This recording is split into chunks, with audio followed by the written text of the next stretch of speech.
Hello all, welcome back to my channel. Happy Sunday అండి అందరికీ. Sunday special అయితే ఈరోజు నేను స్పెషల్ చికెన్ బిర్యానీ చేస్తున్నా. దానికోసం అరగంట సేపు సాల్ట్ వాటర్లో నానబెట్టుకున్న చికెన్ని తీసుకొని దాంట్లో ఉప్పు, కారం, అల్లం ఎల్లిగడ్డ, ధనియాల పొడి, జీలకర్ర పొడి వేసుకొని పసుపు కూడా వేసుకొని ఒక నిమ్మకాయ రసం పిండుకొని మంచిగా పట్టియాలి. ముక్కలకంతా మసాలా పట్టించి ఒక అరగంట సేపు అయితే నాననివ్వాలి. ఈలోపు రైస్ కూడా కడుక్కొని పక్కన పెట్టుకోవాలి. చికెన్ పీస్లని ఫ్రై చేసుకునే ముందు కార్న్ఫ్లోర్, కొంచెం బియ్యం పిండి లేదా మైదా పిండి మన ఇష్టమే ఏది ఉంటే అది ఇట్లా స్ప్రింకిల్ చేసుకొని లైట్గా డీప్ ఫ్రై చేసుకోవాలి. చికెన్ పీస్లన్నిటిని ఎర్రగా చిన్న మంట మీద మంచిగా డీప్ ఫ్రై చేసుకోవాలి.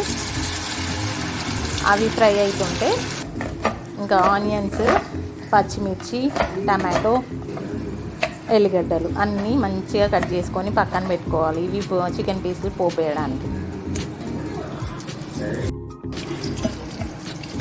చూడండి, ఇట్లా ఎర్రగా ఫ్రై చేసుకొని చికెన్ పీసులను గిన్నెలోకి తీసుకోవాలి. తర్వాత ఇంకో స్టవ్ ఆన్ చేసుకొని రైస్ ఉడకబెట్టుకోవడానికి వాటర్ పెట్టుకోవాలి గిన్నెలో. దాంట్లో హోల్ గరం మసాలా మొత్తం వేసుకొని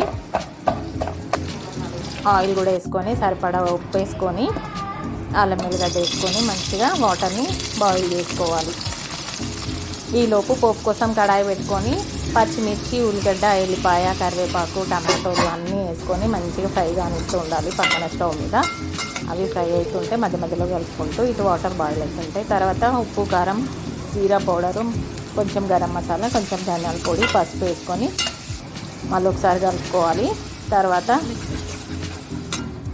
పెరిగేసుకోవాలి. మంచిగా ఏమంటారు గిల్లగొట్టుకొని పెరిగేసుకోవాలి. ఈలోపు వాటర్ కూడా వేడవుతున్నాయి చూడండి. బాగా కాగనియాలి. వాటర్ కాగిన తర్వాత మనం నానబెట్టుకున్న బాస్మతి రైస్ని కూడా వేసుకొని ఉడకనిస్తూ ఉండాలి బియ్యం. ఈలోపు దీంట్లో కొత్తిమీర, పుదీనా కూడా వేసుకొని ఫ్రై చేసుకున్న చికెన్ పీస్లను వేసుకొని మంచిగా కలుపుకోవాలి.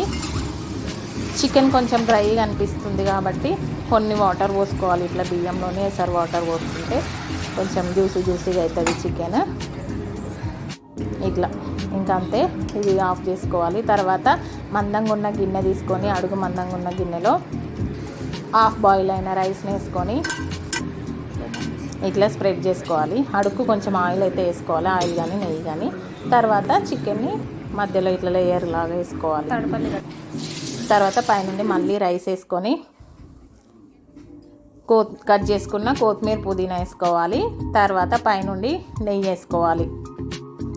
ఇంకా రైస్ మనకి కొంచెం పలుకు అనిపిస్తుంది కదా, హాఫ్ బాయిల్డ్ కాబట్టి కొన్ని మనం ఇందాక ఉడకబెట్టుకున్న వాటర్ ఉన్నాయి కదా ఎసర్లోవి, అవి కొన్ని పోసుకుంటే సరిపోతుంది. అప్పుడు మంచిగా అవుతుంది అన్నమాట అన్నము. వాటర్ కూడా పోయాలి ఇట్లా.